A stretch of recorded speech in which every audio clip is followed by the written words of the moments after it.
Spiritual meditation is the pathway to divinity.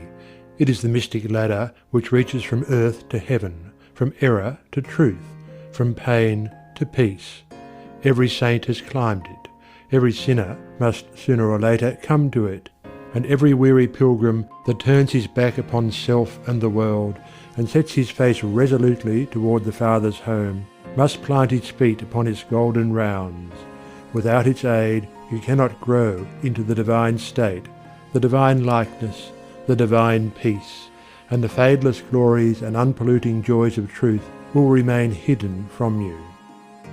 Meditation is the intense dwelling, in thought, upon an idea or theme, with the object of thoroughly comprehending it. And whatsoever you constantly meditate upon, you will not only come to understand, but will grow more and more into its likeness, for it will become incorporated into your very being, will become, in fact, your very self.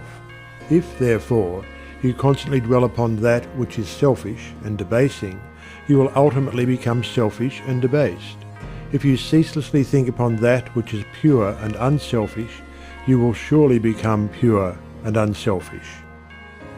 Tell me what it is upon which you most frequently and intensely think, that to which, in your silent hours, your soul most naturally turns, and I will tell you to what place of pain or peace you are travelling, and whether you are growing into the likeness of the divine or the bestial. There is an unavoidable tendency to become literally the embodiment of that quality upon which one most constantly thinks. Let therefore the object of your meditation be above and not below, so that every time you revert to it in thought, you will be lifted up. Let it be pure and unmixed with any selfish element. So shall your heart become purified and drawn nearer to truth, and not defiled and dragged more hopelessly into error. Meditation, in the spiritual sense in which I am now using it, is the secret of all growth in spiritual life and knowledge. Every prophet, sage and saviour became such by the power of meditation. Buddha meditated upon the truth until he could say, "I am the truth." Jesus brooded upon the divine immanence until at last he could declare, "I and my Father are one." Meditation centred upon divine realities is the very essence and soul of prayer. It is the silent reaching of the soul toward the eternal. Mere petitionary prayer without meditation is a body without a soul, and is powerless to lift the mind and heart above sin and affliction. If you are daily praying for wisdom, for peace, for loftier purity and a fuller realization of truth, and that for which you pray is still far from you, it means that you are praying for one thing while living out in thought and act another.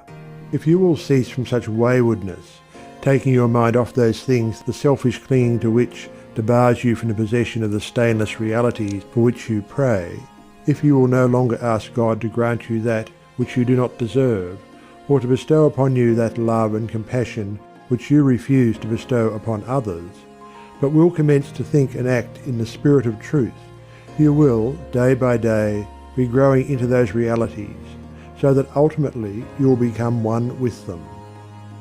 He who would secure any worldly advantage must be willing to work vigorously for it, and he would be foolish indeed who, waiting with folded hands, expected it to come to him for the mere asking.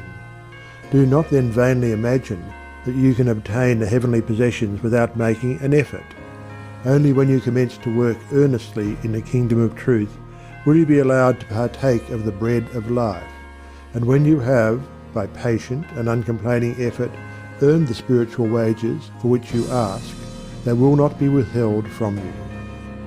If you really seek truth, and not merely your own gratification, if you love it above all worldly pleasures and gain, more even than happiness itself, you will be willing to make the effort necessary for its achievement. If you would be freed from sin and sorrow, if you would taste of that spotless purity for which you sigh and pray, if you would realize wisdom and knowledge, and would enter into the possession of profound and abiding peace, come now and enter the path of meditation, and let the supreme object of your meditation be truth. At the outset, Meditation must be distinguished from idle reverie. There is nothing dreamy and unpractical about it. It is a process of searching and uncompromising thought, which allows nothing to remain but the simple and naked truth. Thus meditating, you will no longer strive to build yourself up in your prejudices, but, forgetting self, you will remember only that you are seeking the truth. And so you will remove, one by one, the errors which you have built around yourself in the past, and will patiently wait for the revelation of truth, which will come when your errors have been sufficiently removed. In the silent humility of your heart, you will realize that there is an inmost centre in us all, where truth abides in fullness, and around, wall upon wall, the gross flesh hems it in. This perfect, clear perception, which is truth, a baffling and perverting carnal mesh blinds it, and makes all error. And to know rather consists in opening out a way whence the imprisoned splendour may escape, than in effecting entry for a light supposed to be without. Select some portion of the day in which to meditate, and keep that period sacred to your purpose. The best time is the very early morning, when the spirit of repose is upon everything. All natural conditions will then be in your favour. The passions, after the long bodily fast of the night, will be subdued. The excitements and worries of the previous day will have died away, and the mind, strong and yet restful, will be receptive to spiritual instruction. Indeed, one of the first efforts you will be called upon to make will be to shake off lethargy and indulgence, and if you refuse, you will be unable to advance, for the demands of the spirit are imperative. To be spiritually awakened is also to be mentally and physically awakened. The sluggard and the self-indulgent can have no knowledge of truth. He who, possessed of health and strength, wastes the calm, precious hours of the silent morning in drowsy indulgence is totally unfit to climb the heavenly heights.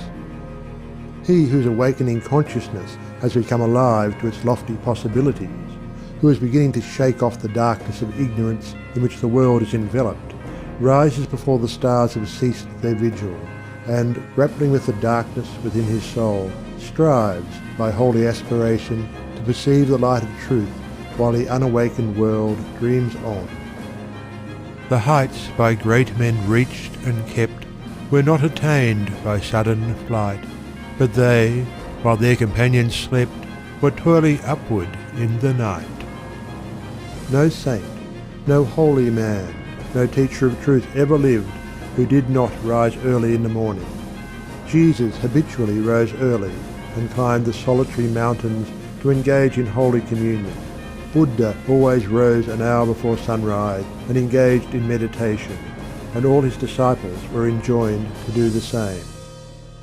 If you have to commence your daily duties at a very early hour, and are thus debarred from giving the early morning to systematic meditation, try to give an hour at night, and should this, by the length and laboriousness of your daily task, be denied you, you need not despair, for you may turn your thoughts upward in holy meditation in the intervals of your work, or in those few idle minutes